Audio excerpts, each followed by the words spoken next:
Arknights and Endfield developers had a live stream 3 days ago where they introduced quite a lot of news about the game, certain changes, new area, and quite honestly it was astonishing and just great showcase of the game, not gonna lie. The presentation was just done perfectly without extra yapping, just all in terms of details, everything most likely in most of the cases right on point, so no questions about it. And majority of you probably know about Arknights Endfield. If you're new to it, this is basically the game, which is going to be in action RPG style, involving a lot of strategical aspects, factory development, combats, battles, building, exploring, and so on and so forth. There are quite a lot of moments about this game, and it looks great and interesting, something fresh and unique, I should say.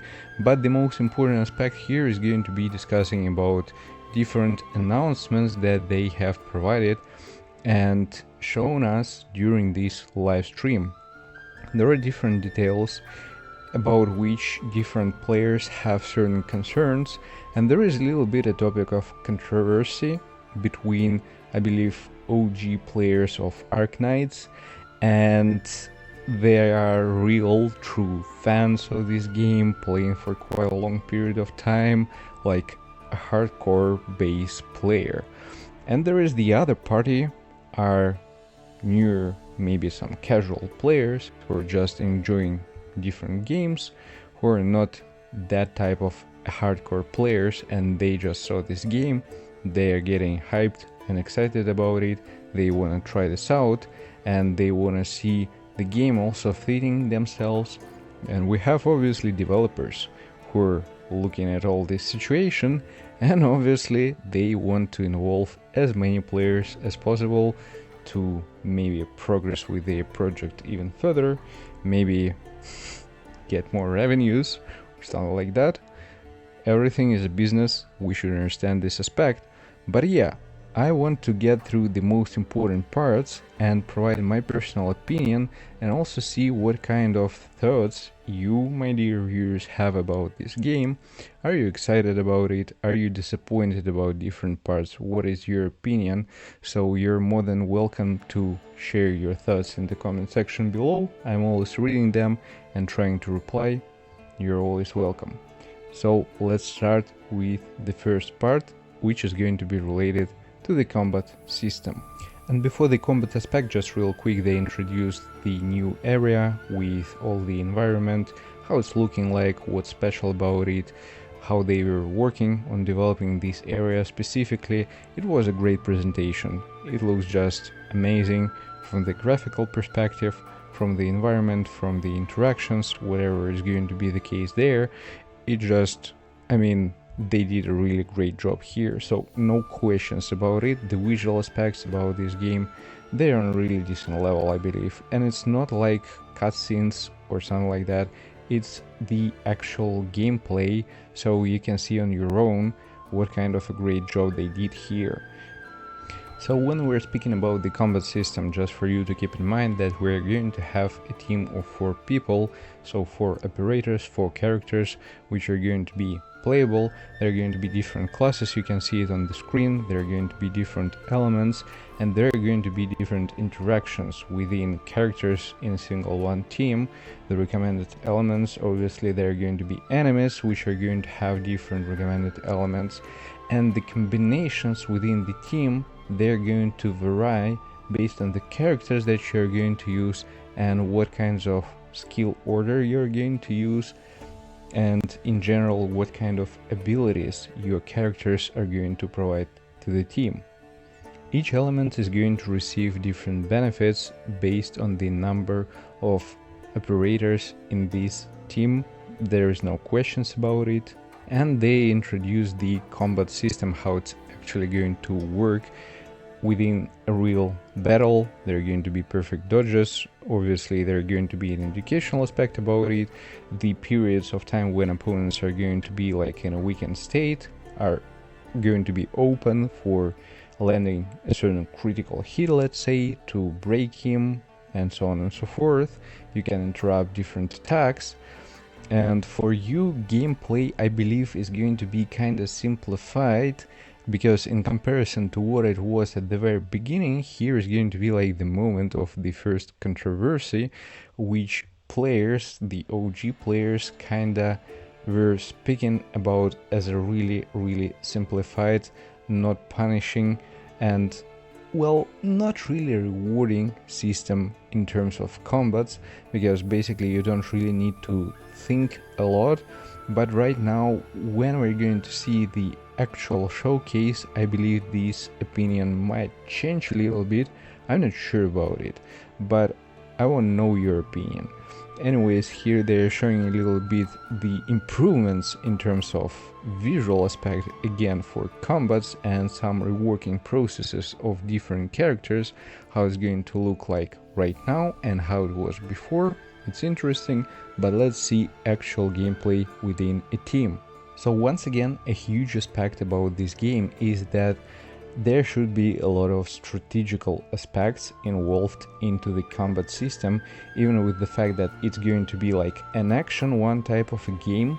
But the strategical aspect, the main point of it, is that you're able to interact with the operators within your team, and you're going to control the skills order, what kind of skills every one operator is going to use, in which order, and so on and so forth. You're able to apply different debuffs to opponents. You're able to use characters which are going to throw opponent into the air, for example, those who are going to knock down, those who are going to apply stacks of vulnerable, and other characters which are going to deal way bigger damage based on number of stacks, or consume these stacks and deal damage, break, and so on and so forth. So in general, from what I see here during the showcase of the actual combat, maybe in a certain way, I just need to try this out on my own to understand how actually is this going to work. This might be an interesting one aspect. So the first thing that, for example, if you're going to really provide a specific order for the skill usage for different characters, this is one case. You may consider for yourself a strategy to follow based on the opponents which you're going to face, bosses, whatever is going to be the case, or is going to be related to a certain already written code based on which basically you're going to use one skill for your main character which you're playing right now, and after that you will have just a single one option to activate the skill from the other character which is going to be like the best fit in this combination, and after that it's going to be the other character. If this is going to be the case, well, here I can say that there is a lot of strategical thinking in terms of this type of gameplay, the battle and combats, which might be again a little bit concerning for me, at least right now, until I'm going to try this out on my own. But if it's going to work really deep as I think about, as I can imagine for myself, this is a great one aspect in terms of making the game's environment deeper, which might be a really unique feature of this game. So I'm excited to try this out, but yeah, once again, the main aspect is going to be about different orders. From what I've seen, when they're using the skills, on the screen is going to pop up the activation of the skill for the other character. The main thing that I have here, that I can see only one character at a time.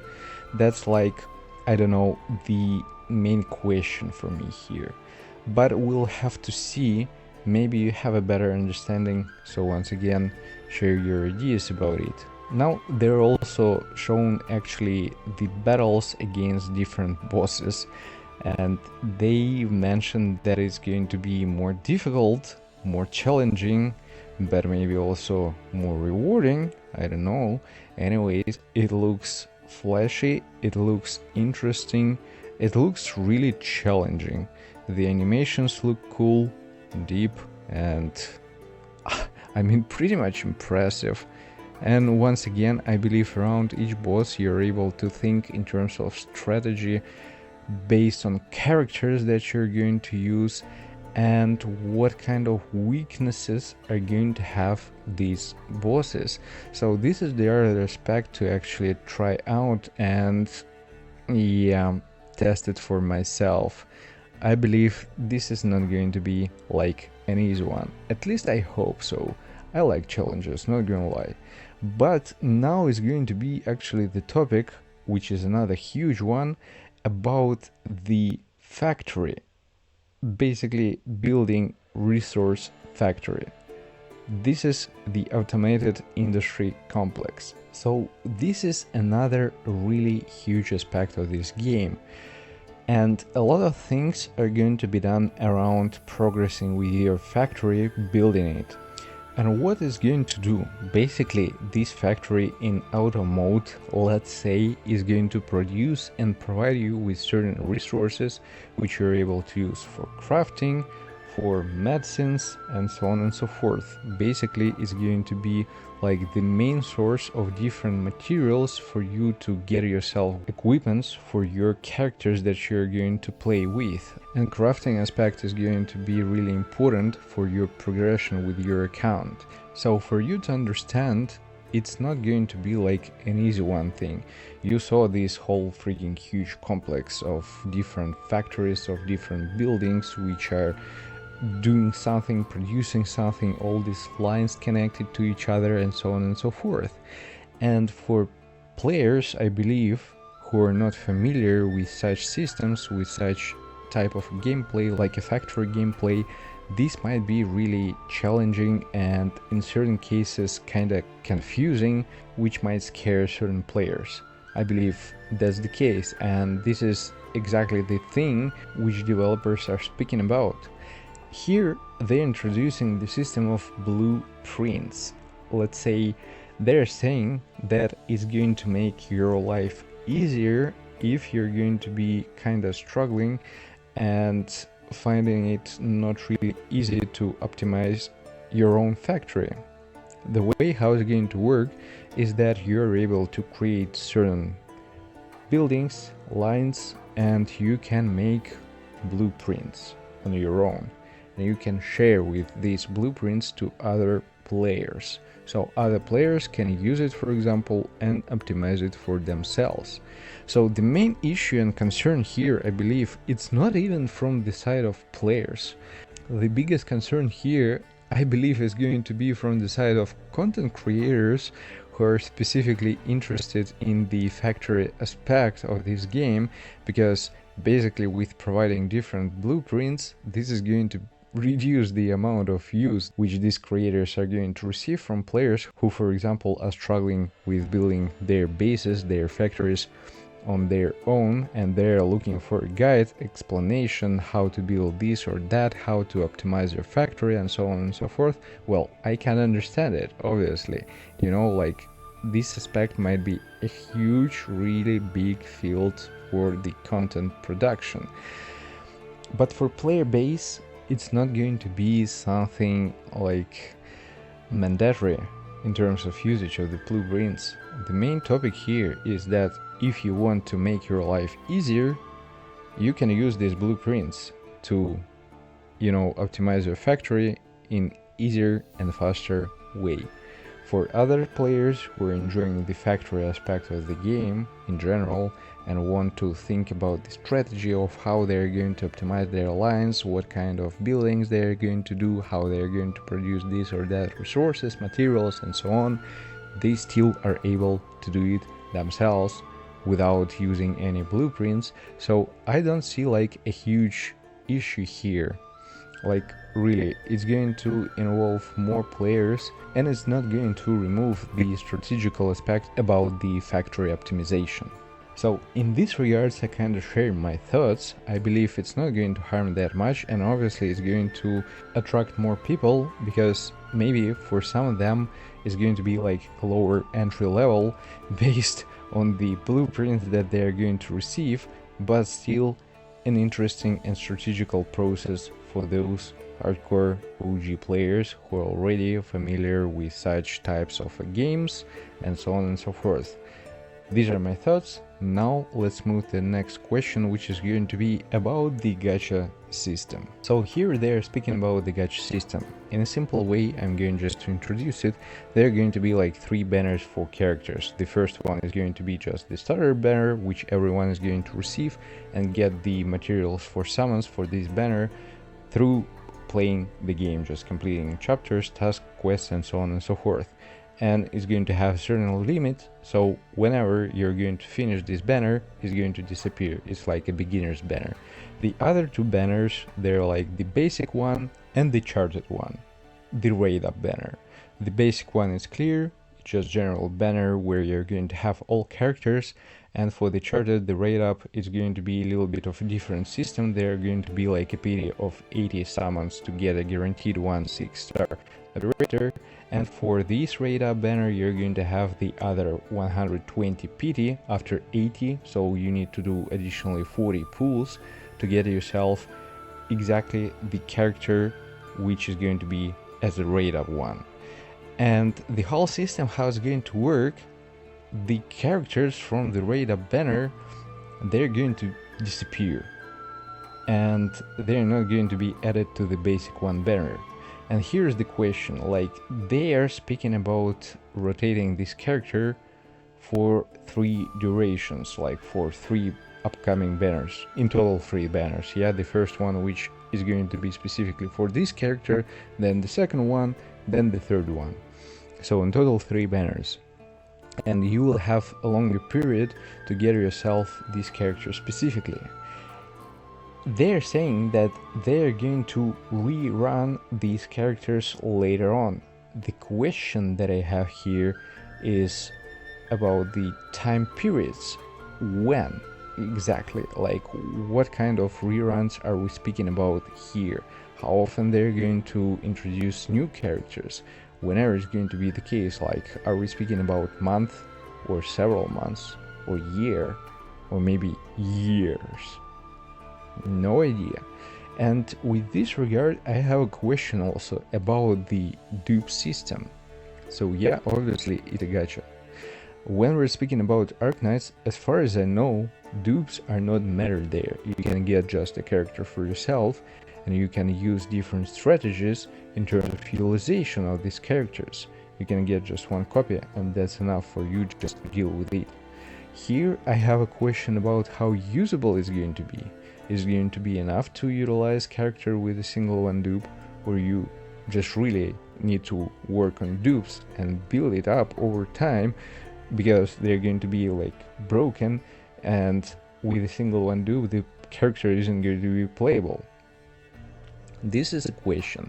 Also, you need to kind of prepare for the raid up characters which you want to get for yourself, I believe, in advance. Otherwise the amount of resources that you're going to get for summons might be not enough. So here the topic which is kinda concerning for me, but again we'll have to see how it's going to actually work. This might be like a real problem one, or if they're going to deal with it correctly. In this case people probably won't have a lot of questions.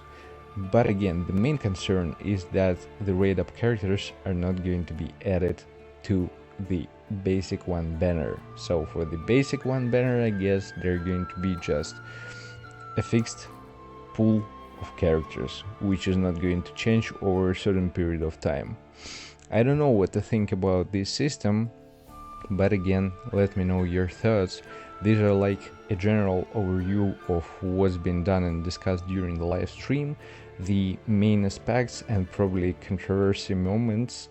I tried to cover them, I tried to express myself, share my thoughts about them, what's good, maybe what's not really good, what can be potentially kinda improved based on how it's going to work. But again, during the beta test we'll have to see. I applied to it and hopefully I'm going to receive access, and as well I'm going to provide new videos about this game. I'm kinda interested about it. I was following it for quite a long period of time, and right now I believe it's a good time to start cover this game in advance. So yeah, by the moment it's going to be released, I'm going to dive deeper into it. And don't forget to hit the like button, subscribe, join my Discord, the link is going to be in the pinned comment, and there is a channel for Arknights and Endfield if you want to stay updated for these topics specifically, because I'm covering different games. You're always welcome. Once again, thank you, and see you in the next one. Take care.